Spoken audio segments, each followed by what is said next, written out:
안녕하세요. 말이 되는 이야기 용산 2층 부동산 신현석 공인중개사 이도연 공인중개사입니다. 반갑습니다. 네. 드디어 기다리던 소식이 왔어요. 네네. 저희가 용산국제업무지구 발표를 눈이 빠져라 기다렸는데 네. 드디어 발표가 임박한 것 같아요. 네, 지금까지는 좀 구체적이지는 않았어요.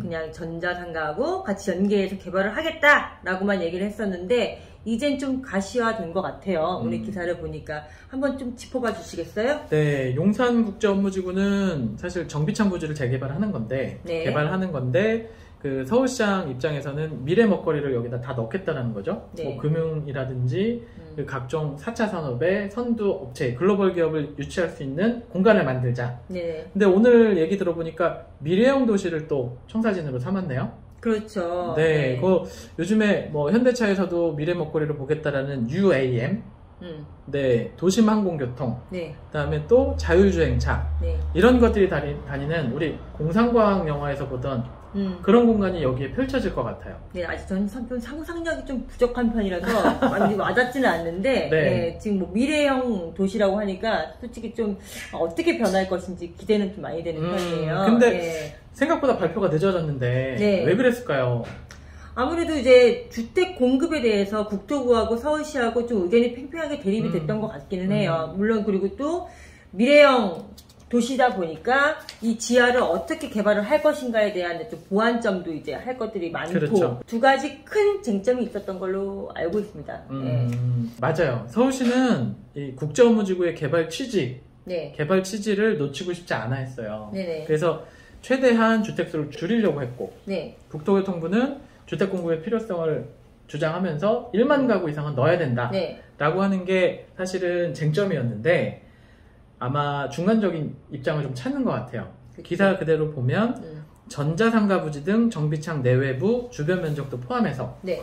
1만 호 가구 수를 맞추는 방향으로 국토부와 논의 중이라는 거죠. 네. 그렇게 그 기사의 내용대로 보면은 우선 국제업무지구에는 어느 정도 양보를 해서 네, 주택을 넣고 그 외의 지역, 아마 그 외의 지역은 바로 인접지가 되겠죠. 국제업무 바로 인접지에 나머지 세대, 네. 국토부가 원하는 그 1만 가구를 같이 충족을 하겠다라고 이제 보여지는 그런 의견을 낸 것 같습니다. 그러면은 주변이라고 하면 네. 어느 지역일까요?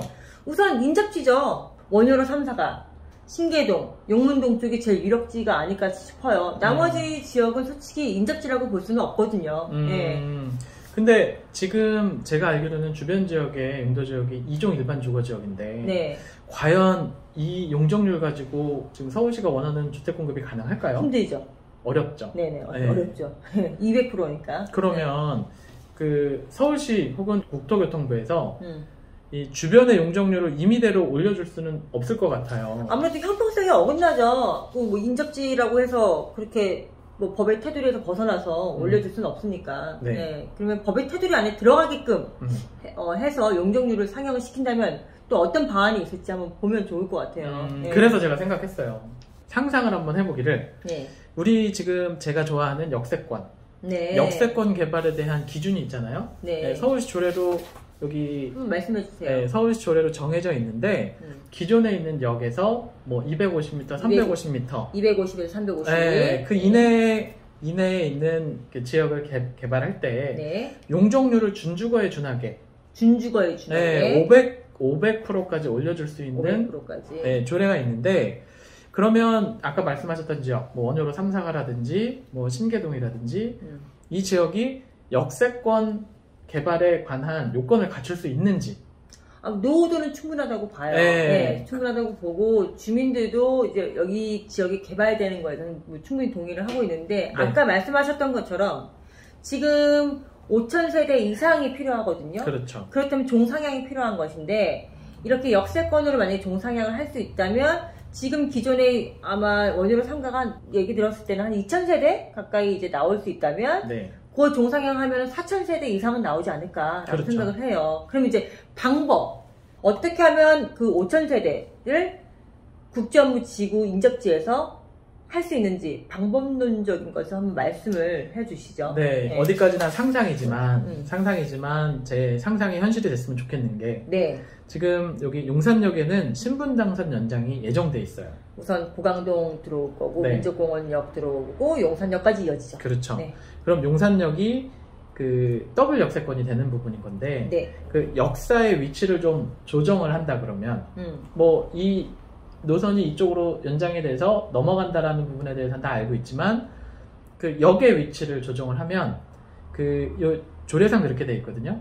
그 주출입구, 그러니까 출입구에서 250m에서 350m 이내를 역세권으로 지정해서 용적률을 상향할 수 있다라고 해요. 그런 방법으로. 네, 그렇다 그러면은 사실 그 환승역이 늘 복잡한데 환승에 대한 그 길이를 좀 길게 해서 원효로 3가 쪽으로 좀 붙여준다면 가능한 얘기 아닐까요? 좀 말씀을 좀 다시 한번 정리를 해보자면 제가 좀 이해를 하자는 차원에서 우선 원효로 이 용산역에도 우선 주출입구가 있고 네. 그죠? 이 원효대교를 건너오는 쪽에 국제업무지구 뭐 후문이 됐든 정문이 됐든 또 다른 출입구가 생기겠죠? 네. 거기도 역사가 생겨야 된다. 그렇죠. 그죠? 그쪽에도 네. 역사가 생겨야 되고 그 역사를 기점으로 해서 출구를 기점으로 해서 250m에서 한 350m는 역세권 활성화 사업을 할 수 있으니 그 일대의 주거지역을 용적률 상향을 시켜서 그렇죠. 역세권 활성화 사업을 할 수 있다. 그렇죠. 지금 그 말씀이신 거죠? 네, 맞아요. 저는 지금 그 말씀이 되게 명쾌하게 느껴지는 게